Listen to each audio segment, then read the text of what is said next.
Let's go, Brandon.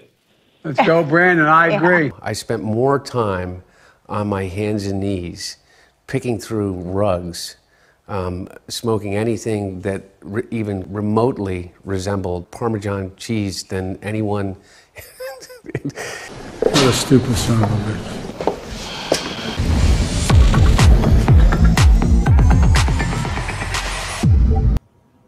This one's New York Post. Putin's playing chess in Ukraine and Biden steps in as pawn. Wow. Look at this guy checking his watch like he knows, like he actually. Oh boy, look at the time. I can't take any more questions. See you guys.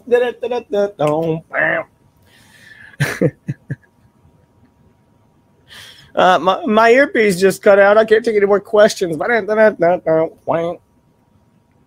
Stupid son of a bitch. We'll get to that in a minute. President Brandon's first press conference in 10 months on the eve of his inauguration's anniversary made news, but not the kind he wanted. Really? I thought that was satire for a second, but then I remember we're at the New York Post here. 10 months? Really? First press conference, and I mean, he's done some YouTube stuff, but he's been in other countries doing stuff, but I guess, is that right? Like, that's crazy, man. First press conference in 10 months. Wow. On the eve of his inauguration's anniversary, he made news, but not the kind he wanted. Asked about Russia's possible invasion of Ukraine. Hint why I named the stream that. NATO's lack of unity and the likely failure of economic sanctions to deter Vladimir Putin. Biden answered that the idea that NATO is not going to be united, I don't buy. It depends on what Russia does. It's one thing if it's a minor incursion, and then we end up having a fight about what we do, etc. I think I know the real reason he wants to protect Ukraine. We'll get into that soon. In a stroke, Biden demonstrated that he didn't understand his own Ukraine policy, undercut Kyiv's government and people, and handed Moscow an engraved invitation to make a minor incursion into Ukraine. That was bad enough, but further answers made his position even more unintelligible. I mean, he's unintelligible as always. He really is. But he said, and so I got to make sure everyone is on the same page as we move along. But it depends on what Putin does as to to what extent we're going to be able to get total unity on the NATO front. So it looked like a little bit of a slip up there as always. A little bit of Freudian slip up, man. It's like he's always calling Kamala the president, like over and over and over. You can find like 15 to 20 videos, at least, maybe even more than that, of Brandon calling Kamala the president. Now, when President Harris and I took...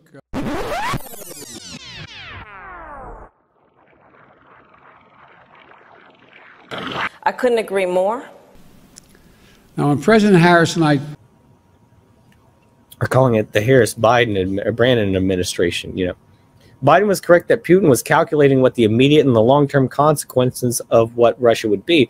Right now, Putin has the initiative and a broad range of options. America and the West are reactive and disunited, as Biden all but admitted. Putin is following a strategic playbook encompassing the entire former Soviet Union and its Warsaw Pact allies, grounded on his 2005 precept that the demise of the Soviet Union was the greatest geopolitical catastrophe of the 20th century. The United States and NATO are answering the strategic threat only tactically. The West focuses on avoiding imminent hostilities, whereas Putin is, I don't know why I keep saying Putin. I always want to say Putin. Is seeking enduring hegemony over former Soviet territories. The White House still fails to comprehend that Putin need not conduct all-out invasion of Ukraine to win significant new advantages. Seizing pro-Russian areas, leaving a rump independent Ukraine, or installing a Moscow-friendly government might be Putin's real goal, or he might make political or military moves elsewhere. In Belarus, Georgia, or Kazakhstan, for example, where the alliances seem completely unprepared. Even worse, Moscow is now suckering Washington into negotiations over security guarantees that weaken and divide NATO itself. That's crazy. Didn't a certain person get out of NATO? A certain orange man, and then someone signed, I believe, an executive order to get back in NATO or something that had like that. I don't know. Don't call me anything. I'm just Hoff here. Just call me Hoff. NATO is not. Brandon said NATO is not going to take in Ukraine anytime in the next few decades. An astonishing unforced error. George W. Bush was ready in April 2008 to fast-track Ukraine and Georgia as NATO members, but Germany and France objected 4 months later. George W., not a good guy. People want to think of him as a good guy now. Not a good guy. Never was a good guy. He was in the same club as all of them with John Kerry, Skull and Bones. They had Fauci back in the day, back in the 80s. It's the same people over and over. It's not that they know anything or that they're experts. If you don't realize it now, by now, if you see those pictures, maybe you haven't, pictures of George Bush, George W. Bush, Clinton, all of them with Fauci, like back in the day, Fauci fighting the AIDS, the HIV thing back in the 80s. It's the same people. It's not that they're the best people or the most reliable people or the most dependable people. It's the same people controlling and wanting to control. I'm not sure if you get it yet. I get it. That's why I do this. Hopefully you're getting. I believe a lot of you do. I'm not talking down to you people who do get it. I'm not at all. A lot of my viewers do understand. A lot of you bosses out there do understand what's going on. By the way, if you haven't already, you bosses out there, give me a like. If you haven't already subscribed to this, subscribe to my show here. I do it every Tuesday. Get to my webpage, hoffcast.com, and I can keep you updated on what's going on. You can find all my streams there. Let's get back into this, though. I appreciate you all. Cheers to you. The White House still fails to comprehend that Putin need not conduct an all-out invasion of Ukraine to win significant new advantages, seizing pro-Russian areas. I already read all that. My bad. I scrolled up. I thought that sounded familiar. Says Russia creates an artificial crisis, then graciously accedes to resolve it by accepting precisely the objective it sought in the first place. Brandon's response is totally backwards, signaling willingness to discuss restrictions on Ukraine's NATO candidacy and limitations on missile and troop dispositions near Russia's borders, all key Kremlin demands. This is a major error, which will only prompt further demands. Russia, a consistent violator of international commitments, is the aggressor, not NATO, which has always been a purely defensive alliance. Geographic, well, I mean, I guess NATO's never attacked anyone, right? Says the downward spiral. Playing small ball with Putin, as Biden is doing, will not durably protect Ukraine or other endangered states. Biden's inadequate and now incoherent policy is not deterring Russian military action. And timidity simply incentivizes Putin to increase his demands. Here's the risk. We risk a downward spiral of NATO concessions to avoid military conflict today, but which will only increase its likelihood soon thereafter. Indeed, the situation may be so far gone, Putin inevitably emerges the winner. The last hope is that Brandon immediately reverses course and seizes the initiative and insists the Nord Stream 2 gas pipeline never operate until Russian troops leave any country that does not want them. Urgently required are more weapons and more NATO troops, not to fight, but to train and exercise with Ukrainians, thereby increasing Moscow's uncertainty and risk. So doing, of course, requires strength from the Europeans, especially France and Germany. They may well lack that. This is Putin's calculus, which Biden's statements in last week's negotiations did not change. Time is on Putin's side. I knew that was a long one. Thanks for sticking with me on that. I'm going to tie it back around to some more stuff here in just a minute. So my point that I wanted to make was this. And this, to me, all boils down to, where's Hunter? Where is Hunter? Where's Hunter Biden? Hunter Brandon. Where is he? Senator Grassley says Secret Service covering for Hunter Brandon can't draw any other conclusions. Grassley tells Fox and Friends Senator's not getting access to travel logs. Excuse me for a second here. All right. Senator Chuck Grassley, Republican in Iowa. He's demanding answers about Hunter Brandon's overseas travels during Brandon's 2 terms as vice president. Republican senators accused the Secret Service of withholding information, which he says the public is entitled to. In a letter to Secret Service Director James Murray, the senators said they didn't receive any documents or communications about Hunter Biden's travels for the years 2010, 2011, or 2013. There's 3 years we don't have any information for. And then in regard to where we did get the information, it was so heavily redacted that it was hard to make sense out of. Well, I wonder where he's going. Maybe Ukraine? Maybe he was going to Epstein's little island. I don't know, allegedly. Who knows? Grassley told host Todd Pura that because of the oversight powers outlined in the Constitution, the documents did not need to be redacted for members of Congress. It's just like pulling teeth to get answers from the executive branch, particularly on this subject, he said. Grassley, however, maintains that transparency on these issues will lead to accountability for the president's son, and his travel information should be made public. Investigating Hunter Brandon's overseas activities. This guy's a scumbag. You know, the guy, you know, smoked more Parmesan cheese than anyone on the planet, and then they try to make him a victim. Oh, he was an addict. We can't make fun of addicts. Well, I'm not making fun of addicts. He's the president's son. He's doing a ton of business over there, partying with all these rich people, banging who knows what. And this guy, he's selling art for like $500 million, and he's never done art before. But no one knows who the buyers are, allegedly. But that's actually that's a real article I can pull up. We know that Hunter Brandon traveled sometimes in an airplane with his father. Go figure. Grassley said, I can't make any accusations against the president, alleged president of the United States, but I think we have a right to know what the son was doing in those instances. I think so, too. Especially because they make a lot of money, you know, doing really shady stuff that might not be in the interest of our country at all. That's why I think so. Or else you'll get George W. Bush too, and Hunter Brandon runs for president one day and wins, and because it was probably stolen.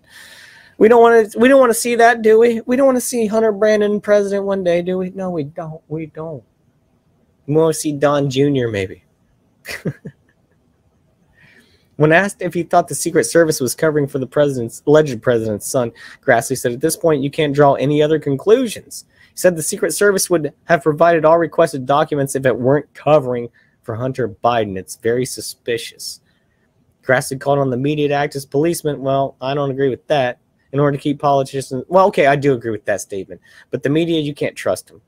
Yeah, the media should act as, I guess, like, you know, they should kind of regulate things a little bit better than they do instead of being so biased. But that's not the way. It's not where we are. It's not where we're never going to see that again in our lives. I don't believe. That's just not the way it is. The internet exists now. Everything's going to be biased. You know, people. It's so easy. Twitter exists. So I exist. That's what the First Amendment, he says, that's what the First Amendment, freedom of speech, and press is all about, to make sure that the government doesn't interfere. There you go. There you go.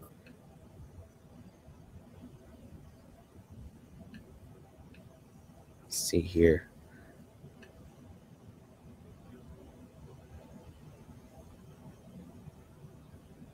Then you got... you know, this article right here, this is from Economic Collapse blog. 10 signs that indicate that the U.S., the U.K., Israel, and NATO all believe that we are on the precipice of a war with Russia. So, yeah, it says, are we about to stumble into a war that nobody wants? As I will explain below, it would be so easy to avoid military conflict with Russia, but the people running our foreign policy have ruled out any easy solutions. Instead, they seem absolutely determined to have some sort of a macho showdown with Russia, and that is extremely dangerous. Sadly, these days, most Americans can't even identify our current Secretary of State. The name Jake Sullivan means absolutely nothing to the vast majority of the population, but these are the guys that are telling the senile old guy in the Oval Office what to do about Russia. What the Russians want is not complicated. They don't want Western missiles in Ukraine. They don't want Ukraine to join NATO.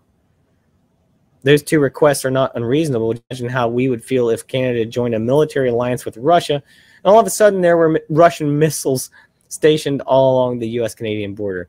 We wouldn't like that very much, would we? Probably not. Well, that is how the Russians feel about the situation in Ukraine. The Russians have put their requests into 2 different treaties, but those 2 draft treaties have been firmly rejected by the Brandon administration. Go figure. Go figure. Speaking to reporters, talks in Geneva with his Russian counterpart Sergei Lavrov on Friday, Blinken said that the American side had given a firm and substantive response to 2 draft treaties proposed by Moscow. I didn't know this. I made clear to Minister Lavrov that there are certain principles that the U.S., our partners and allies, are committed to defend. That includes that those that would impede the sovereign right of the Ukrainian people to write their own future. There is no trade space there, none. If Blinken, Sullivan, and the rest of Joe Biden's national security team were actually competent, this crisis would be over by now. But instead, they have made it clear that there will be absolutely no compromises. So where do we go from here? Well, I'm not going to go through all these 10 signs or whatever, but it's, yeah, that's... So who's to blame, you know? Who's to blame here?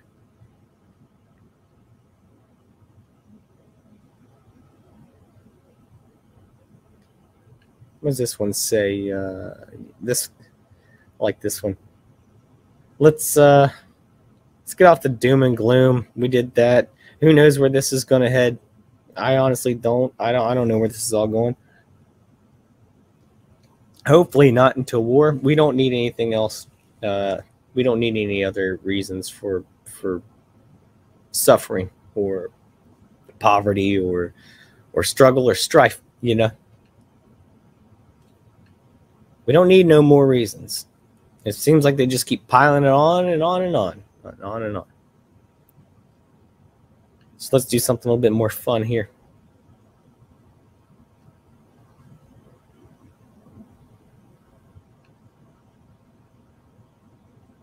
Probably saw this one. I say that every damn time, don't I? I apologize. Let's take a look at this one. Let me start that way. Let's take a look at this one. Watch as Brandon calls Fox News reporter a stupid son of a bitch when asked about inflation. This is a great video right here. Peter, tell us about this colorful exchange with the president. They actually show the video in here before this show. You asked a question earlier this evening. So let me set this up real quick. Sorry. Let me set this up real quick. In case you don't know, in case you haven't seen this, because this is hilarious. It says, alleged President Brandon called Fox News White House reporter Peter Doocy, who's an absolute lion out there, a stupid son of a bitch, Monday on a live microphone after Doocy asked Brandon whether inflation was a political liability to him. The verbal slip took place during a White House event on Brandon administration efforts to combat inflation. After Biden complained that all the press questions were about the military buildup around Ukraine, Doocy shouted, "Will you take questions about inflation? Do you think inflation is a political liability ahead of the midterms?" Thinking his microphone was turned off, Brandon responded sarcastically, "No, that's a great asset. More inflation." And then he added, "What a stupid..." Well, you'll watch it. Let's just watch it here. Tell us about this colorful exchange with the president. Just a short time before this show, you asked a question earlier this evening. He didn't want to take any questions off topic. He was at an event about inflation, and so I asked one on inflation. You think inflation is a political liability ahead of the midterm? That's a great asset. More inflation. What a stupid son of a bitch. And now we'll just wait to see if the White House has to bleep that on the transcript. But yet, Brent. What do the other reporters say about that? Have you talked to them? So before he goes on, you have to admit that, like, if Trump had been shown saying that, which, don't get me wrong, Trump in his rallies, he's been known to use some language. None of his supporters care. And apparently none of Brandon's supporters care, even though they want to call Trump out. And I don't care that Biden used bad language. This shows you who he really is. That's what I'm showing you. This shows you who the guy really is underneath. He's either confused or he's pent up. He's got something, you know, he's got all this anger issues, which I do believe he has anger issues. Brandon definitely has anger issues because you've seen him just go off on people, calling people overweight and stuff like out of nowhere, which that's totally out of line. It was just he's just not a good guy, and that's why I think it's important. Not because I'm offended. Oh my gosh, the president said some guy called someone a son of a bitch. I'm so offended. No, that's not the reason why. I'm showing you who the guy really is, and he tries to say he's someone else. This whole administration tries to show the high horses, the better people. They're on their high horses. They take the high road every time. Didn't like Michelle Obama or someone say that once? Like, oh, we take the high road when they take the low. I can't remember. Maybe it was Hillary. One of them crazy bitches. But what you see is the double standard, the hypocrisy of it, and then you see who these people really are because that hot mic, and he didn't know it was on because he's deranged, dementia, senile old man. So let's see how this reporter felt about it. This right-leaning reporter, not a left-leaning one, who could easily have taken an insult from a president as playing the victim card, but he chooses not to. Well, they actually had to tell me that he said it because I couldn't hear anything over the shouting from the Wranglers. So the clip will now live on. Brad. And infamy. Peter Ducey live on the North. There's another clip where he's on Gutfeld making fun of it, saying like, well, you know, you historically have been made fun of by a president now, so that's pretty cool.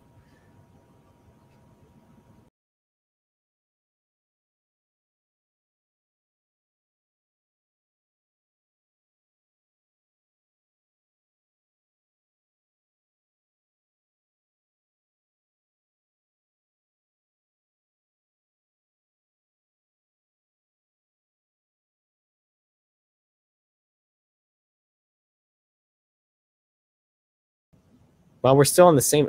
We're still on it. Let's keep going. Let's keep going with this.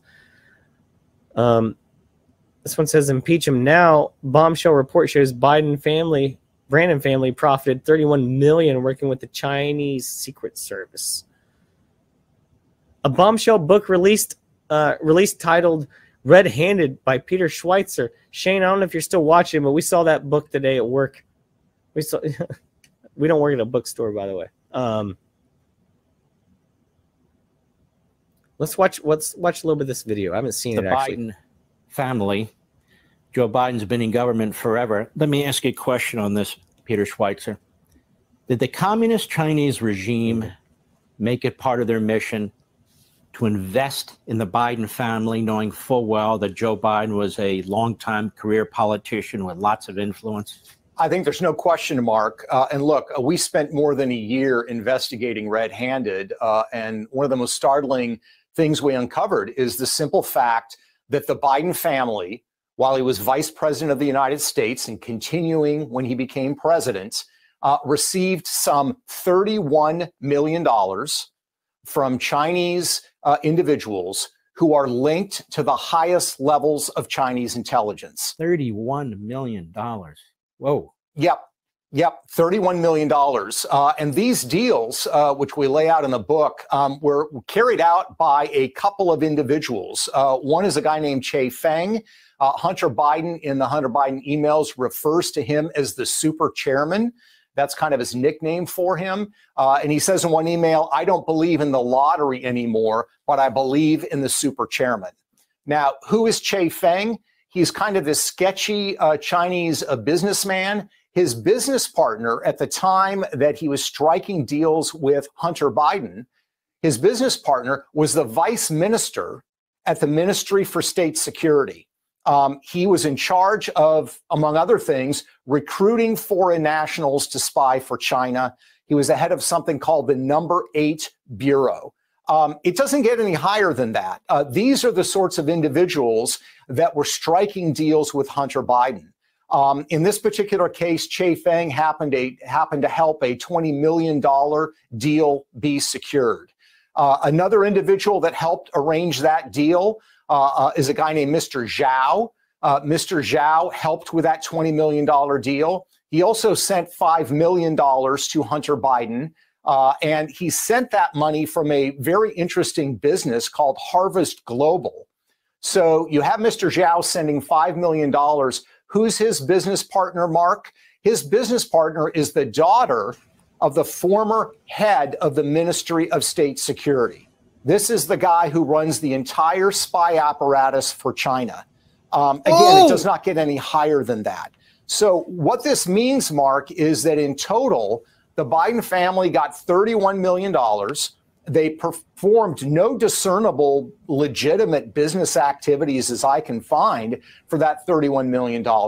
And every single deal came from individuals tied at the highest levels to the Chinese intelligence apparatus. So there's no question in my mind that they were targeted by the Chinese. And for the life of me, Mark, this is unprecedented. I don't know of a time in American history where the American First Family has had this kind of a financial bond with a foreign intelligence service, particularly a foreign intelligence service that wants to defeat the United States in global competition. That's crazy, huh? That's some crazy stuff, huh?